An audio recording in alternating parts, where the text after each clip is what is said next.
Cerita ini mengisahkan tentang Dinda, seorang wanita yang tinggal di sebuah desa kecil. Dinda adalah seorang istri yang setia kepada suaminya, Budi, yang harus merantau ke kota besar untuk mencari pekerjaan demi menjaga ekonomi keluarga mereka. Setelah beberapa bulan Budi pergi, Dinda merasa kesepian. Dalam kondisi tersebut, ia sering menghabiskan waktu bersama kakak ipar, Rudi, yang tinggal di dekat rumah mereka. Rudi adalah sosok yang baik dan perhatian. Ia selalu membantu Dinda dalam hal-hal kecil, seperti memperbaiki atap rumah yang bocor atau menemaninya saat berbelanja. Seiring waktu, kedekatan antara Dinda dan Rudi mulai tumbuh. Tanpa disadari, perasaan yang tidak seharusnya muncul di antara mereka. Rudi memberikan perhatian yang begitu besar pada Dinda saat Budi tidak ada. Dinda merasa nyaman dan terlindungi ketika bersama Rudi, sesuatu yang ia rasakan mulai mengisi kekosongan di hatinya. Suatu malam, saat Dinda merasa sangat kesepian, Rudi tanpa sengaja datang ke rumahnya. Mereka menghabiskan waktu bersama, tertawa, dan berbagi cerita. Dalam suasana yang hangat, Rudi memeluk Dinda, dan dalam kebingungan emosi, hubungan mereka berlanjut ke sesuatu yang lebih intim. Beberapa minggu setelah peristiwa tersebut, Dinda mulai merasakan ada yang berbeda di dalam tubuhnya.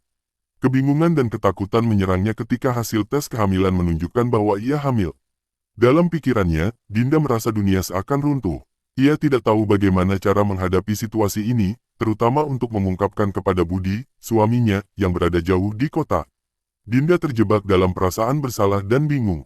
Ia sedih karena tahu bahwa anak yang ia kandung bukanlah buah cinta yang tulus antara ia dan Budi, melainkan akibat dari kelemahan dan ketidakberdayaannya.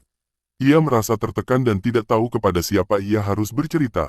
Akankah Rudi membantu menanggung beban ini, atau apakah ia harus menghadapinya sendiri? Seiring berjalannya waktu, Dinda berusaha untuk menjaga kehamilannya ini sembunyi-sembunyi. Namun, tekanan psikologis dan rasa bersalah terus menghantuinya. Ia merindukan Budi, dan setiap kali ia memikirkan suaminya, air mata selalu tak tertahan. Hingga akhirnya, ia tahu ia harus membuat keputusan. Di satu sisi, ada rasa cintanya yang tulus kepada Budi, suaminya, yang bekerja keras untuk mereka. Di sisi lain, ada rasa bersalah kepada Rudi yang kini menjadi bagian dari hidupnya dengan cara yang tidak terduga. Dalam kebimbangan ini, Dinda harus mencari cara untuk hidup dengan pilihan yang telah ia buat. Setelah beberapa bulan menunggu, akhirnya Budi pulang ke kampung halaman. Dinda tahu saatnya untuk mengungkapkan segalanya. Dalam suasana haru, Dinda mengajak Budi berbicara. Dengan hati yang berat, ia menceritakan semuanya.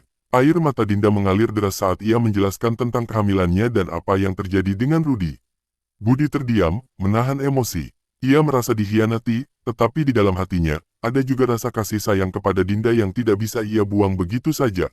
Ia tahu bahwa Dinda membutuhkan dukungannya, tetapi rasa sakit itu sulit untuk dihadapi. Momen ini menjadi titik balik bagi Dinda, Budi, dan Rudi. Dinda harus menghadapi konsekuensi dari tindakan yang diambil. Kisah ini mengajarkan betapa pentingnya komunikasi, kejujuran, dan pengampunan dalam sebuah hubungan. Dinda, Budi, dan Rudi belajar untuk menghadapi masa lalu dengan kepala tegak dan berusaha membangun masa depan yang lebih baik, meskipun dengan tantangan yang ada.